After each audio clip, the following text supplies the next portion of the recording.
Bonsoir à tous et à toutes, chers adhérents de BHC. Ce soir, Bezrat Hashem, on va parler d'un côté de la Sidra de la semaine, Parashat Vayigash, mais de là, on va apprendre aussi pour nous comment à se préparer à ce qui va se passer avec nous dans le monde futur.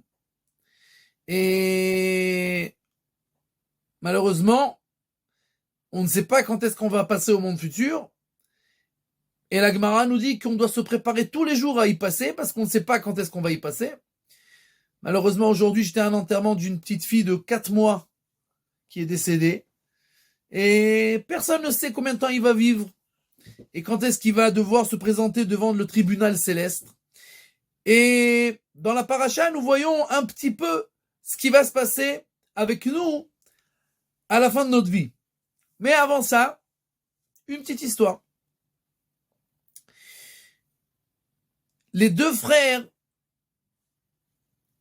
Reb Shmuel Shmelke et Reb Pinchas Horowitz, à Achim Akdoshim, les saints frères, ils étaient un jour en route vers leur Rav, le Maguid de Mezrich, et ils étudiaient ensemble la Gemara sur la route. Et ils arrivent à la Gemara, le traité de Brachot, page 60, et il a écrit là-bas que un homme doit bénir sur les bonnes nouvelles comme il bénit sur les mauvaises nouvelles. À l'inverse, il doit bénir sur les mauvaises nouvelles comme il bénit sur les bonnes nouvelles. La Gemara pose la question, est-ce qu'on parle de la bracha, la bénédiction elle-même?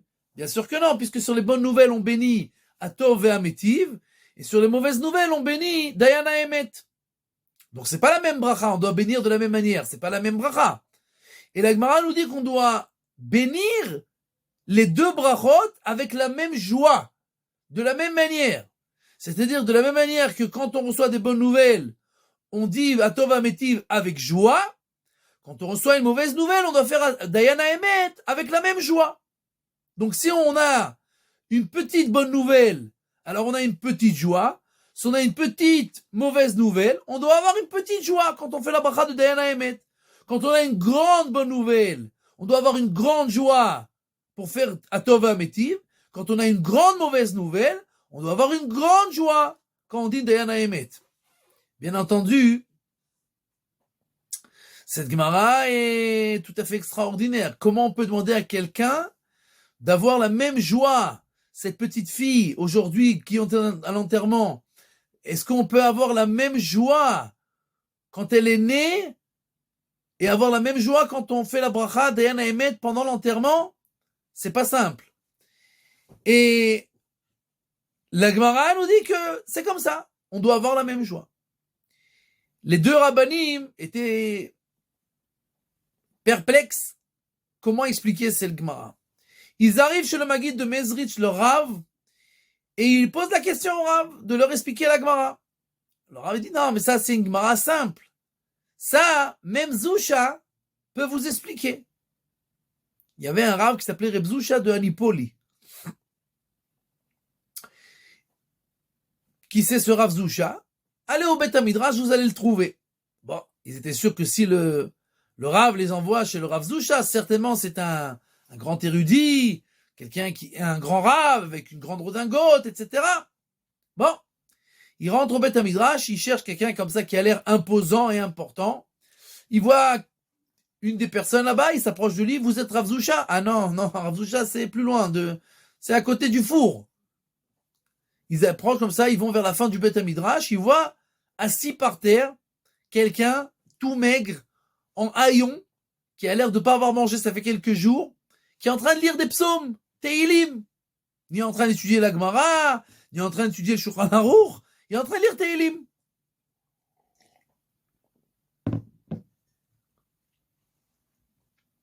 Ils lui disent, vous êtes le Rav Zusha?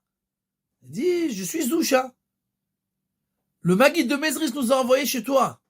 Oh, le Maguid de Mezrich. Il se lève. Qu'est-ce que je peux vous aider? On a une question en Gemara. En Gemara? Je sais rien en Gemara. Pourquoi le Rav vous a envoyé chez moi? Aucune idée, qu'est-ce que je peux vous aider en Gemara? Il dit bon, il a dit de te poser la question. Bon, posez. Je sais pas comment je peux vous aider, mais posez la question. Alors il lui raconte la Gemara et il lui pose la question. Comment c'est possible qu'un homme bénisse avec la même joie les bonnes nouvelles et les mauvaises nouvelles? Alors Reb Zusha les regarde en leur disant, écoutez, vraiment, je suis très perplexe, j'ai aucune idée. Pourquoi le Rav vous a envoyé chez moi? J'ai aucune idée de comment expliquer cette Gemara. Puisque pour expliquer une Gemara pareille, il faut quelqu'un qui ait eu dans sa vie des mauvaises choses qui se sont passées chez lui pour savoir comment bénir avec joie. Mais moi, j'ai jamais eu de mauvaises choses dans ma vie. Donc je sais pas comment on peut venir avec joie des choses qui sont mauvaises. Parce que moi, j'ai jamais eu de mauvaises choses dans ma vie. Alors ils disent, ça va, on a compris. C'est-à-dire que eux, ils pensaient que seulement un grand rabbin, un grand érudit et une simple personne, entre guillemets une simple personne, Reb Zusha n'était pas une simple personne, mais qui avait l'air d'une simple personne, leur a montré que leur manière de réfléchir depuis le début, à l'origine, était déjà faussée.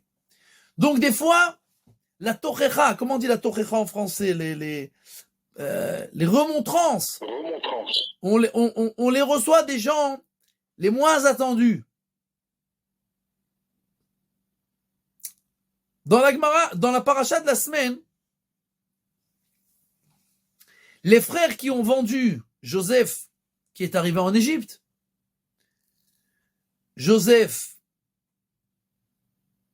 se dévoile à eux et leur dit, je suis Joseph, votre frère. Et écrit dans le verset, Vehem lo yachlu la'anot oto ki nivhalu mipanav. Ils n'ont pas pu lui répondre tellement ils étaient apeurés, époustouflés, étonnés, tout ensemble. C'est pas possible. C'est Joseph, notre frère, le roi d'Égypte. Et ils ont eu peur, bien entendu, puisqu'ils savaient que eux, ils ont vendu Joseph, et que Joseph, maintenant, est le roi d'Égypte et peut faire d'eux ce qu'il veut.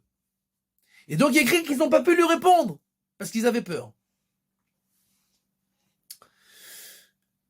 Le Midrash nous dit, Oy lanu miyom adin ve oy lanu miyom atochecha.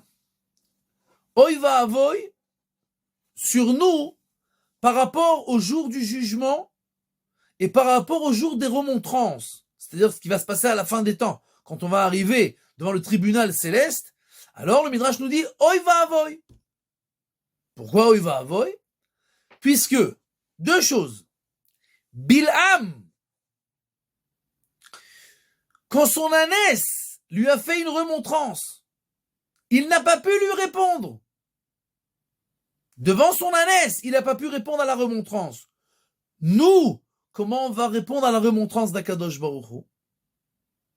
Deuxième chose, Joseph qui était le plus petit des Shvatim, des tribus, les grands frères n'ont pas pu réagir à sa remontrance et répondre. Alors nous, comment on va répondre aux remontrances d'Akadosh Baruch Hu à la fin des temps, à la fin de notre vie? Oy lanu miyom adin, oy lanu miyom atochecha. Malheur sur nous quand on arrivera au jour du jugement et au jour de la remontrance. Alors la question que tout le monde pose, si Joseph, le plus petit des frères, quand il a fait la remontrance à ses frères, ils n'ont pas pu lui répondre, comment nous, on va répondre à Kadosh Baruch Hu? La question que tout le monde pose, c'est que on n'a vu nulle part que Joseph a fait des remontrances à ses frères. L'inverse. Il a tout fait pour ne pas parler de ça, pour cacher ça à son père, pour ne rien raconter. Il a fait sortir tous les Égyptiens pour pas qu'ils aient honte. Et on n'a pas vu un mot de remontrance. L'inverse. Joseph leur dit, vous avez pensé du mal, mais Dieu a pensé au bien. C'était pour nous sauver de la famine, etc. Où est la remontrance que Joseph a fait, que nous devons apprendre de ce remontrance, qu'à la fin des temps, nous aussi, on va avoir du mal à répondre aux remontrances d'Akadosh Baruch Hu. Ça, c'est la question que tout le monde pose. Mais avant de répondre à cela, on a une autre question. Oilanu miyom adin, oilanu miyom atochecha. Pourquoi deux choses? Le jour du jugement et le jour de la remontrance. C'est pas la même chose? À première vue, les remontrances, on va les avoir au jour du jugement. Et le Midrash nous ramène deux exemples. Celui de Bilham et celui des frères.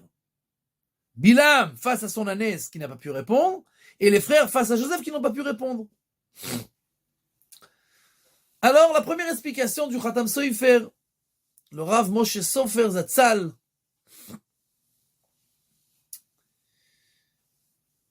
il nous dit que des remontrances, on peut faire à quelqu'un qui voit une partie des choses, mais qui ne comprend pas ce qu'il ne voit pas. C'est-à-dire, par exemple, aujourd'hui, malheureusement, la majorité des gens dans le monde qui vivent dans le bien le plus total, on a tout dans ce monde-là, tout.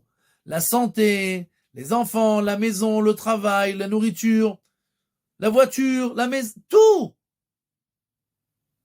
Et on se plaint encore que pourquoi Dieu m'a pas donné ça, et pourquoi il m'a pas fait ça, et pourquoi j'ai pas réussi avec ça, et pourquoi ça m'a été pris, et pourquoi.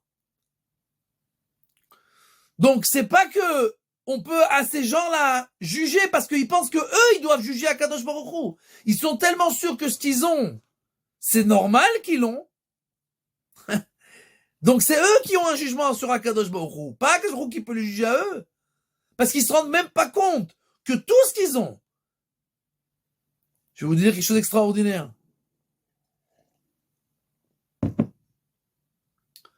Après l'enterrement aujourd'hui, c'est un jeune couple. Le père, il a 22 ans. Premier enfant. Petite fille de 4 mois qui est décédée.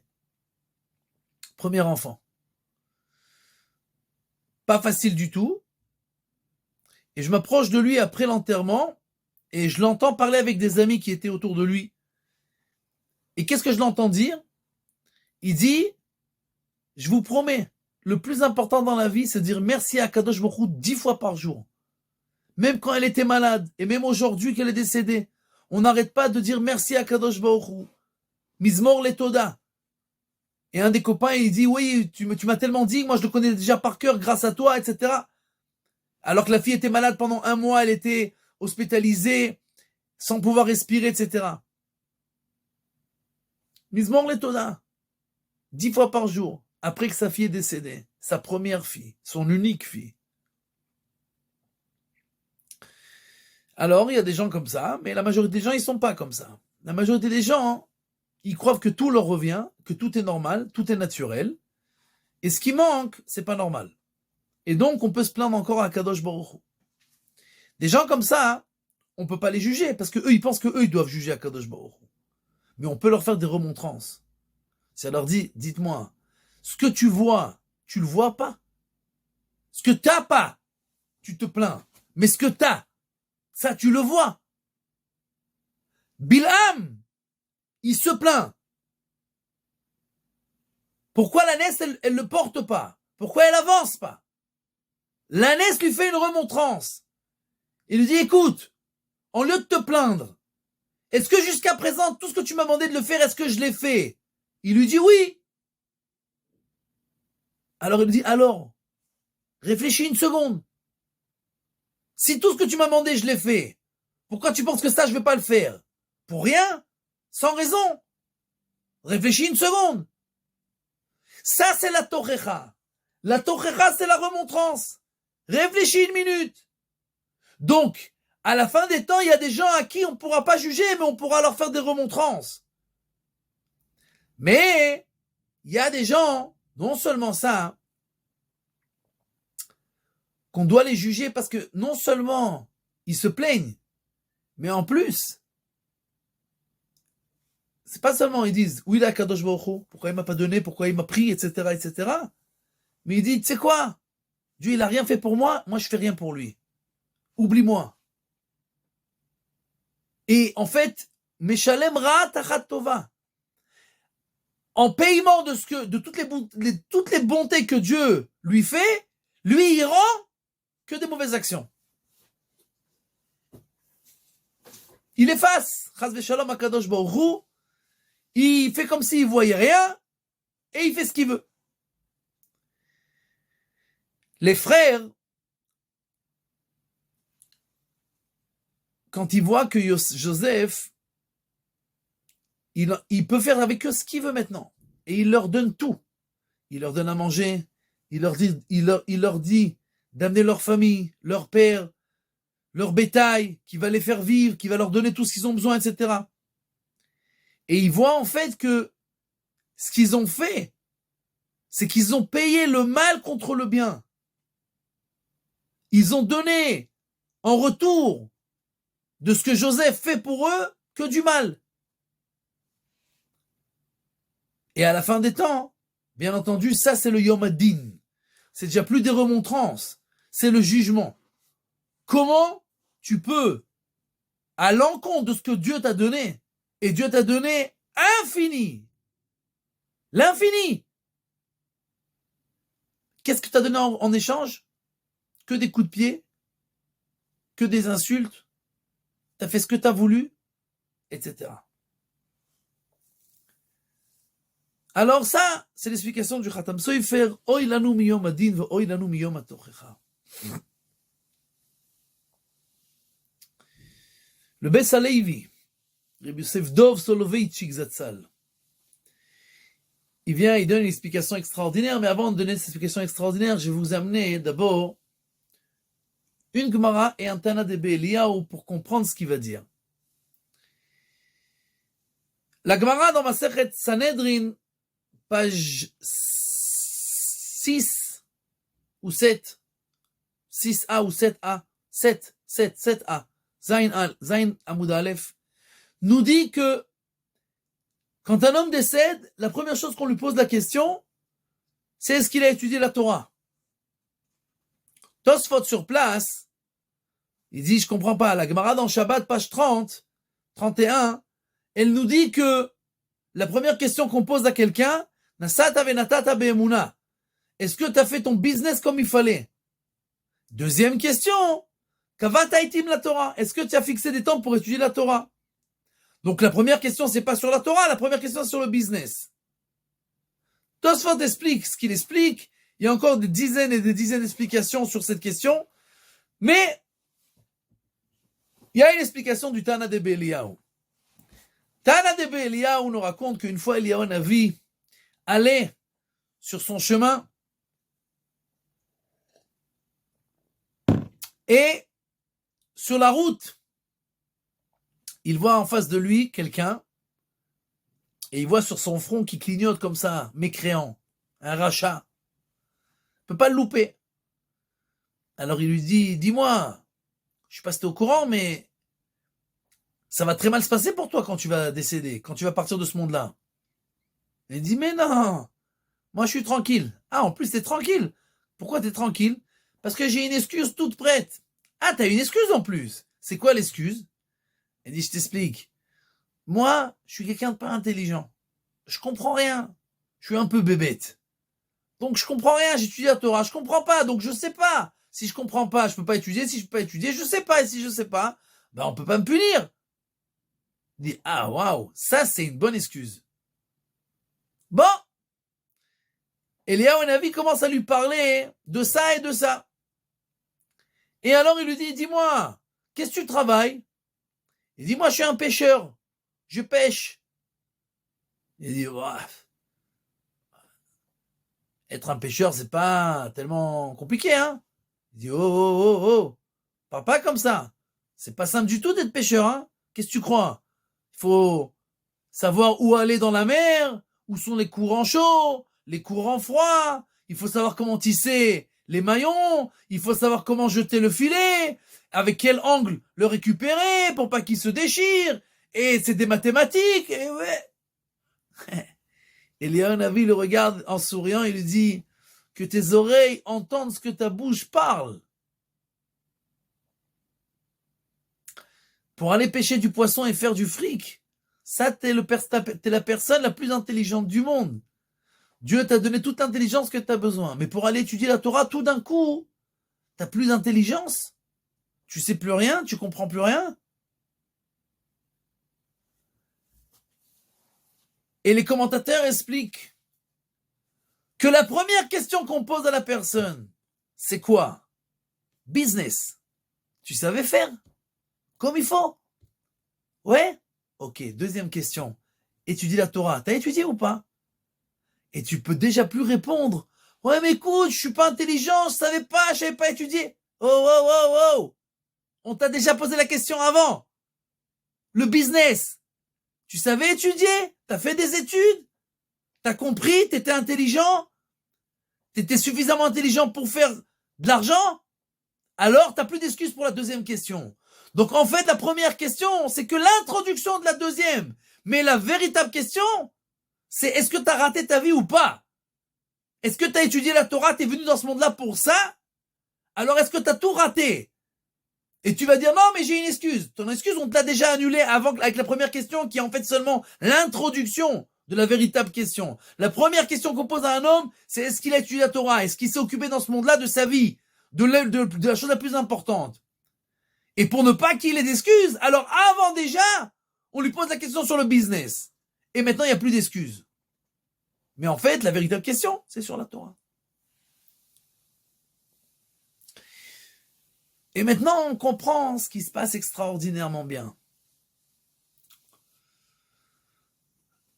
Le Beth Alevi nous dit que quand Joseph se dévoile à ses frères, il leur dit « Ani Yosef ». Je suis Joseph. Et après 2 phrases, il leur dit « Ani Yosef achechem, aod avichai ». Je suis Joseph, votre frère. Est-ce que mon père est encore vivant? Viens, le Beth Alevi nous dit, mais une seconde, je comprends pas. Quand les frères sont arrivés la deuxième fois en Égypte, Joseph tout de suite leur a posé la question, est-ce que votre père, votre vieux père est encore en vie? Et ils lui ont dit oui.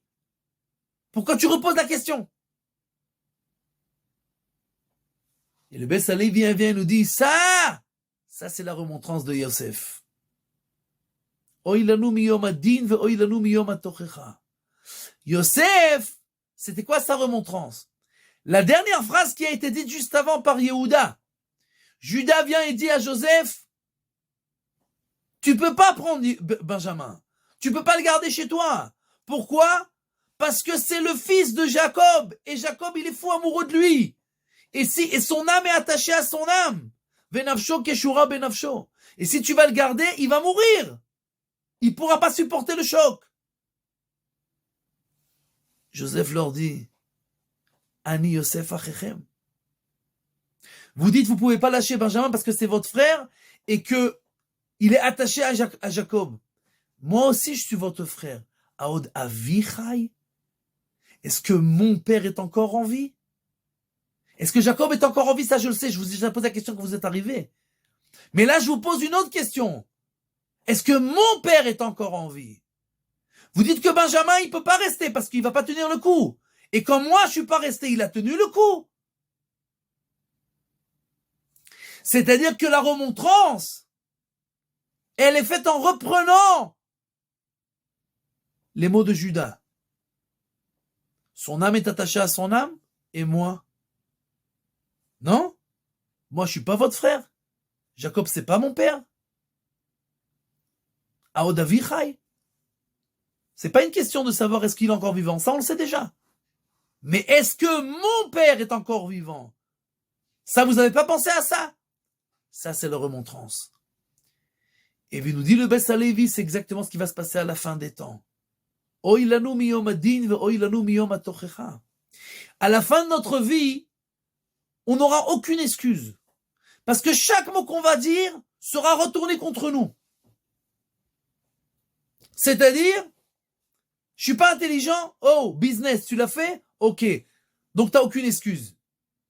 Je croyais pas. Ah, mais quand tu lisais le journal, tous les matins, le Figaro, le Monde, etc., tu faisais dessus Shtemikra Vecha Targum, Tu connaissais par cœur toutes les bêtises qui étaient écrites là-bas, tous les mensonges, et t'as tout gobé, tout accepté, tout cru.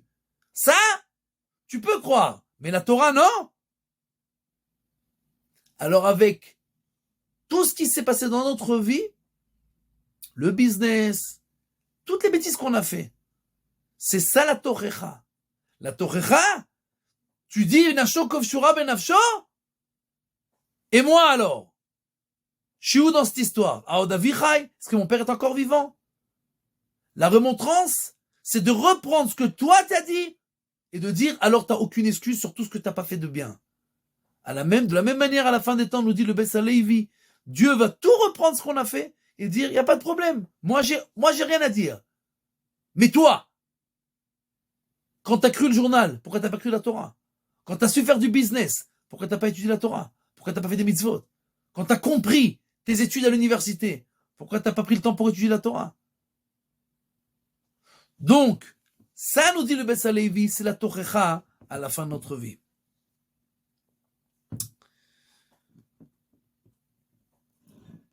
Prochaine explication du Rabbi Yechiel Yaakov Weinberg, le Sridesh.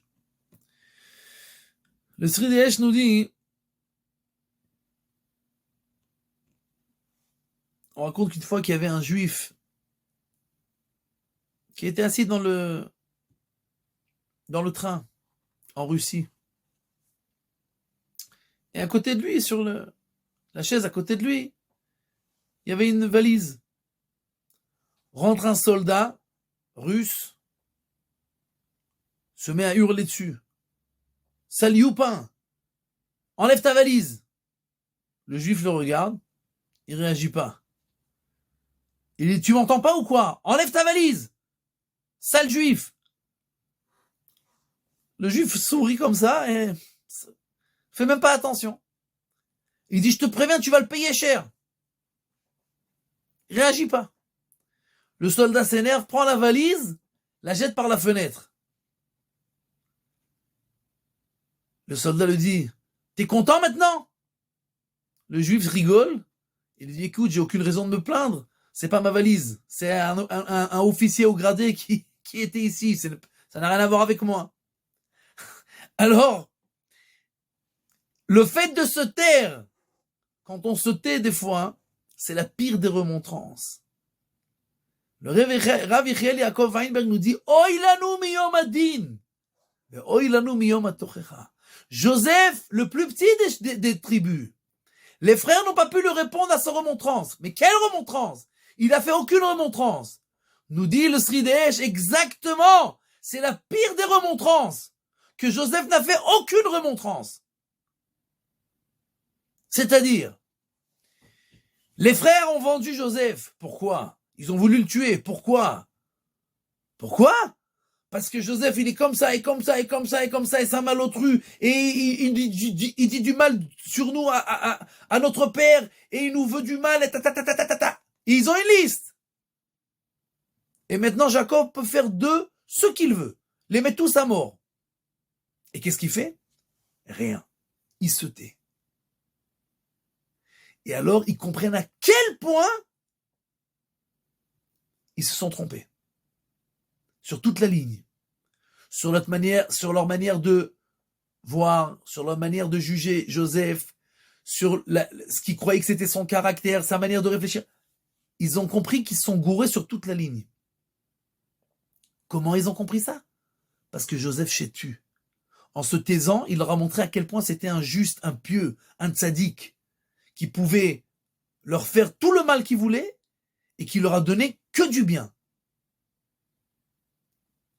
Et alors, ils ont compris, et ça c'est la pire des claques qu'ils pouvaient recevoir. Parce que encore, si eux ils ont fait du mal et que lui, il leur rend du mal, il les met en prison ou je sais pas quoi, on se serait senti, mais c'est égalité. Toi tu nous as fait, nous on l'a fait, ok, mais t'es pas tellement loin de ce qu'on pensait. Mais le fait qu'il s'est tué, c'était la pire de remontrance. Nous dit le Rav Yechiel Yaakov Weinberg, Oy lanu miyom adin. À la fin de notre vie, le jugement, ça va être que Dieu va se taire. Il va mettre le film de notre vie et on va regarder ça ensemble. Et Dieu se tait. Il dit rien. Et tu vas voir dans le film de ta vie tout ce que Dieu a fait pour toi. Des milliards de choses par jour. De la seconde où tu as été créé. Avant la seconde où tu as été créé. Et chaque seconde de ta vie. Et tu vois tout le bien que Dieu te fait. Tac, tac, tac, tac, tac, tac. Et tu vois toi ce que tu fais. Tout le mal que tu rends contre ce bien. Et Dieu va tout simplement se taire. Et il regarde, et toi tu regardes. Et tu vas t'enterrer de honte. Nous dit le Rav et le Sri Deesh, ça c'est la pire des remontrances. La honte. Que Dieu se tait. Que tu vois le bien le plus infini devant toi et que tu vois à quel point toi tu as fait du mal. Et quand un homme voit le contrat, ce contraste, pardon, en hébreu on dit contrat, ce contraste-là, alors, ça c'est la pire des remontrances. Donc, ça c'est la deuxième explication du Rav Yechiel Yaakov Weinberg. La prochaine explication, celle du Avnei Nezer. Maintenant, je ne sais pas si vous captez que toutes ces explications, chaque explication en fait, c'est ce qui nous montre quelle était la remontrance de Joseph et quelle sera la remontrance à nous à la fin de notre vie.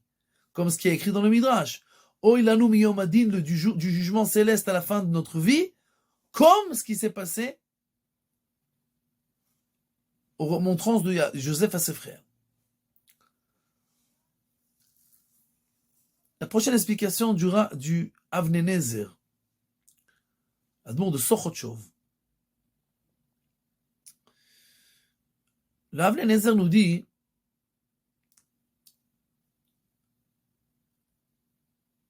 c'est un peu dans le même esprit que le Bess Halevi, un peu. Et dans Hanouka, il est écrit que les Grecs nous ont demandé d'écrire Kidvu lachem al keren ashor en anu chelek be'elokei Israël. Écrivez sur les cornes du taureau, on n'a aucun chelek, on n'a aucune partie, aucune possession, aucun attrait avec le Dieu d'Israël. C'est-à-dire que nous, on n'est pas connecté avec Akadosh Baruch Hu. Pourquoi écrire ça al keren ashor?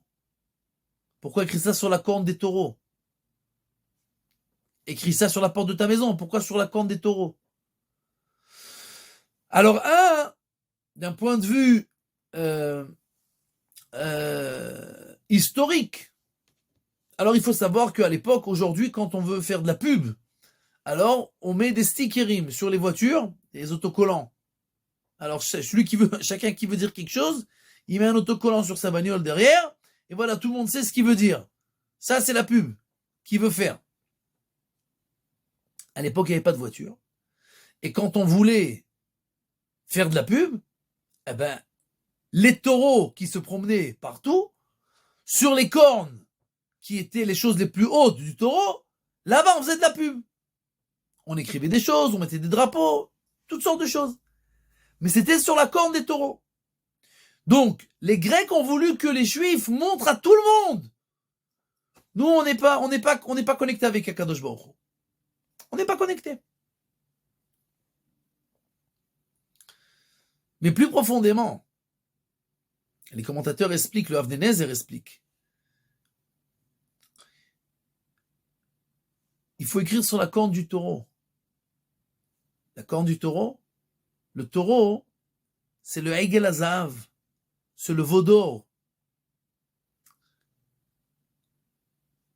C'est-à-dire, les Grecs disent, vous n'êtes pas vraiment attaché à Kadosh Baruch Hu. La preuve, vous avez fait le veau d'or.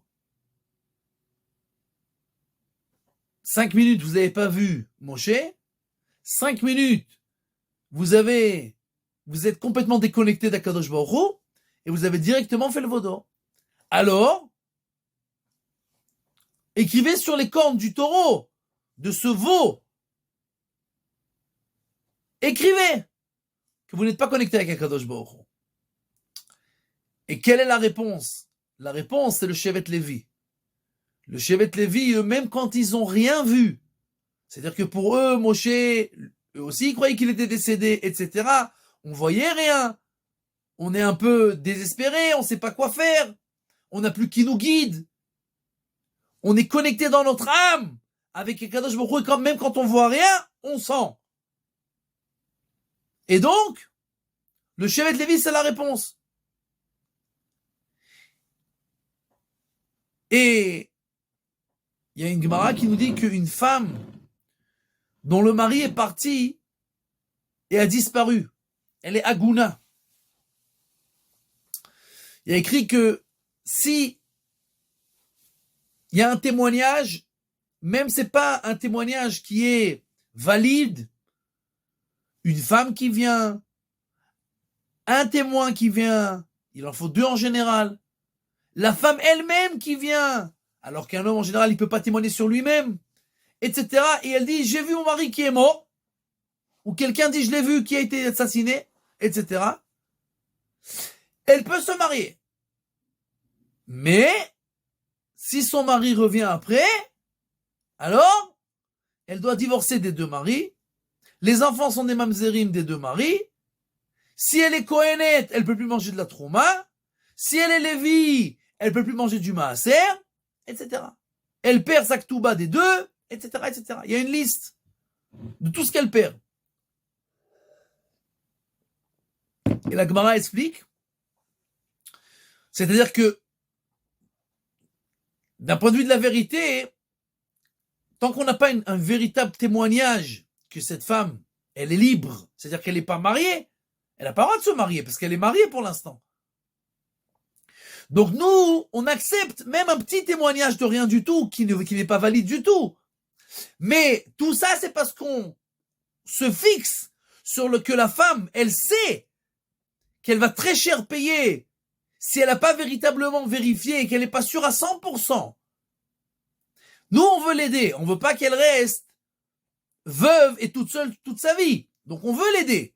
Donc, on lui dit, écoute, on te permet de te marier. Mais sache que c'est à tes risques et périls. Si t'es pas sérieuse et que t'as pas vérifié à 100%, à la fin, tu vas payer très cher. Donc, vu que la femme, elle sait qu'elle va payer très cher, donc on lui fait confiance depuis le début, qu'elle a suffisamment vérifié et que même si on n'a pas véritablement de témoignage, on lui permet de se marier. En prenant sur nous, en acceptant que il semblerait que son mari soit mort. Et donc si son mari est mort, elle peut se remarier. Le Avnenezer pose la question et dit, minute, je comprends pas. Tu fais les enfants mamzerim, je comprends. Elle divorce, je comprends. La ktouba, elle perd, je comprends. Elle est Kohenet, je comprends. Elle peut plus manger de trouma. Mais Lévia, elle peut plus manger de maaser. Quel rapport? Le maaser du Lévi, il n'y a pas besoin de doucha pour manger ça.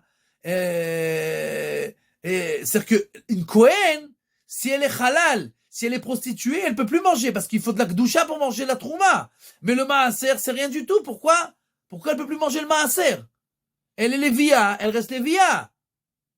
L'Avnenezer, il dit, parce que c'est ça l'essence du Shevet Lévi. C'est un knas, c'est un, comment on dit un knas, une amende. Une amende. Pourquoi? Parce que l'essence du Shevet Lévi, c'est quoi? C'est de sentir même quand on voit pas. Qu'ils ont senti Akadosh Baruch Hu même quand ils voyaient pas. Qu'ils ont senti Moshe Rabbeinu même s'ils voyaient pas. Comment toi, en tant que Lévia, tu sens pas ton mari? Même si tu le vois pas. Ton âme est connectée. Et donc, une Lévia qui sent pas, on doit lui donner une amende. C'est pas normal.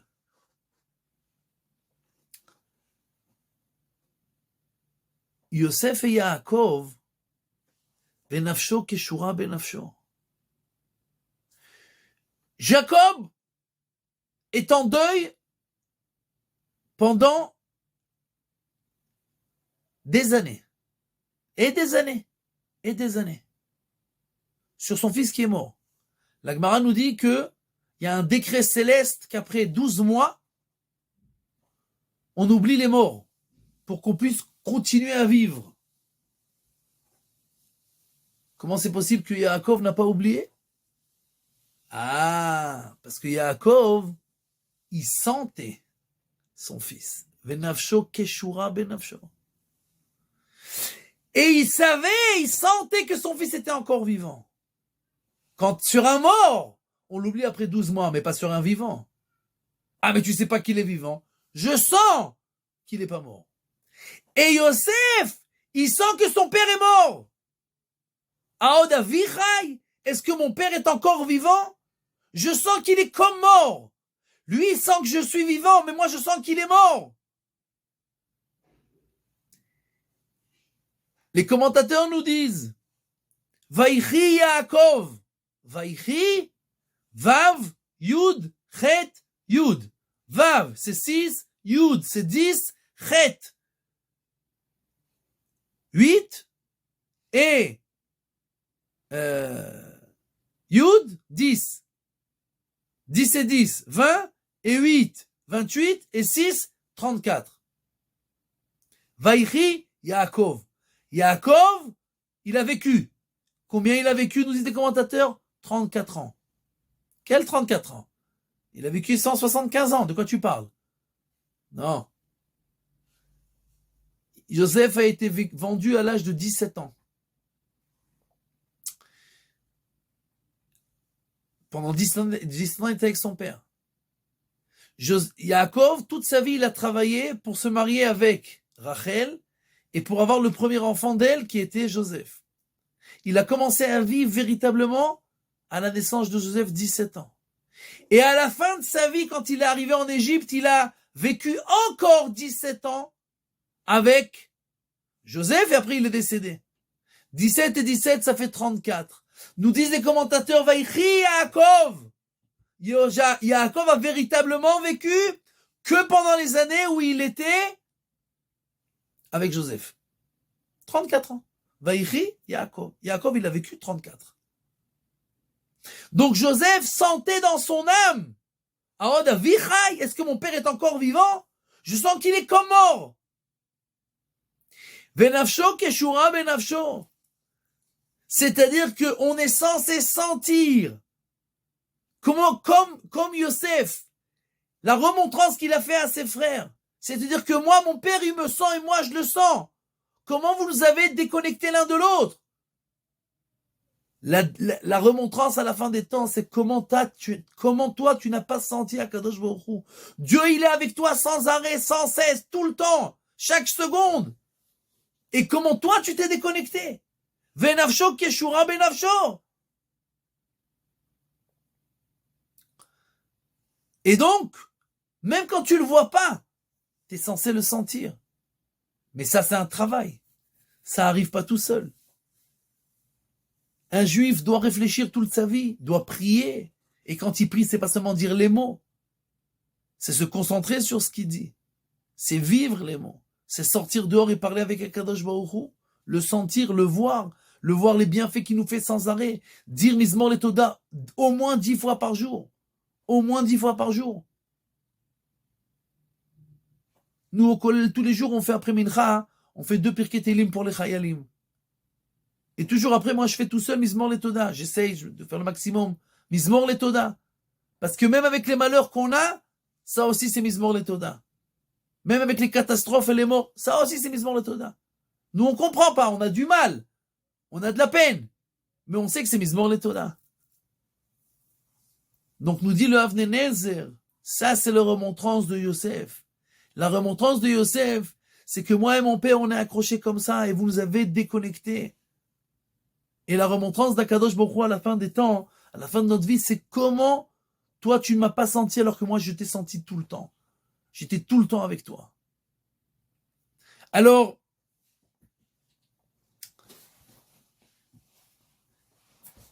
si nous récapitulons ce que nous avons vu aujourd'hui, Joseph, le petit des frères, le petit des tribus, d'accord, a su faire des remontrances extraordinaires à ses grands frères qui sont restés bouche cousue, qui n'ont pas pu répondre. De la même manière, nous, à la fin des temps, nous ne pourrons pas répondre. Et donc, nous devons nous préparer. Nous préparer pour ne pas avoir à ne pas répondre. Pour avoir à dire, j'ai fait ce que je pouvais. J'ai fait le maximum. Tu m'as senti à Kadosh Baruch Hu, j'ai essayé de te sentir au maximum. J'ai pas d'excuses. Tu m'as donné l'intelligence, j'ai étudié la Torah. Combien j'ai pu. Le maximum que j'ai pu.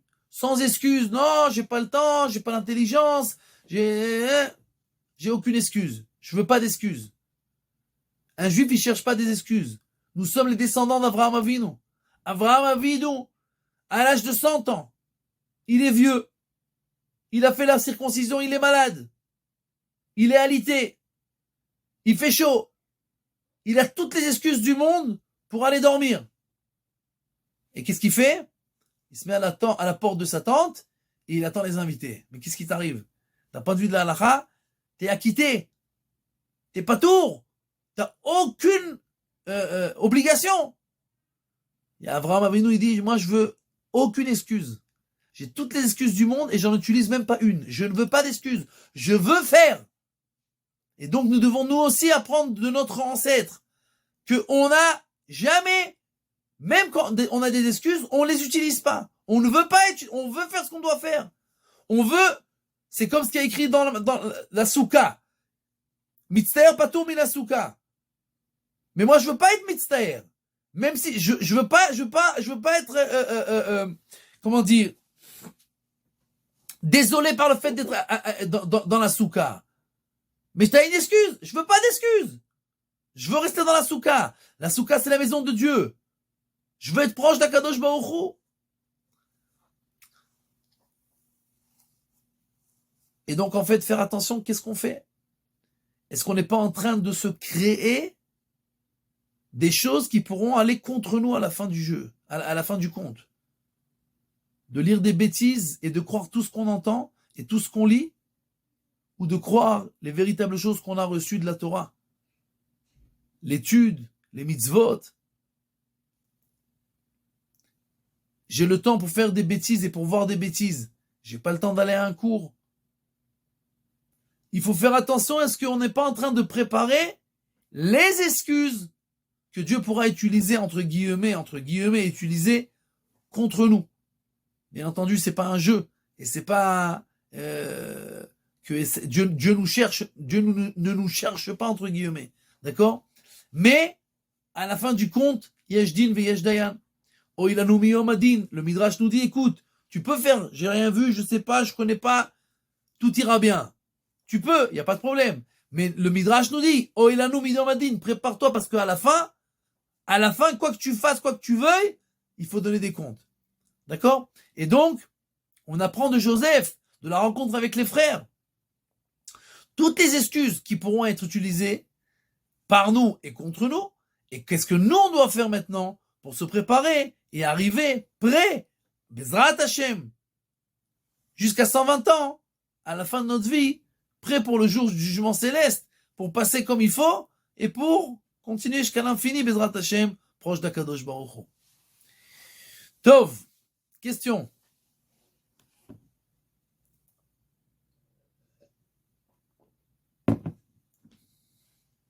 Bon, c'était très clair. C'est juste une petite question vraiment de détail. Ken. C'est par rapport à la femme qui a Gouna. Ken. Et alors, je ne sais pas si j'ai bien entendu, mais vous avez dit que bon, dans le cas où elle aurait fait un faux témoignage, on va dire, c'est ça, ou alors elle s'est trompée. Bon, disons, ça revient à un faux témoignage. Ouais. C'est bon. Moi, je comprends le fait que éventuellement les enfants du deuxième mariage sont même zérim. Mais il me semble que vous avez dit que les enfants du premier mariage aussi. Et ça, c'est un roc, ça. Alors, tu poses une très bonne question. Les commentateurs là-bas dans le Shulchan Aruch, dans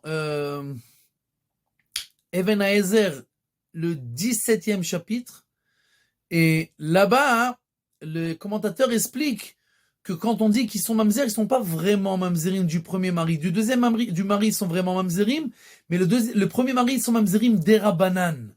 Ça veut dire que c'est seulement une punition d'Erabanan. C'est pas qu'ils deviennent vraiment des mamzerim, d'accord? Mais c'est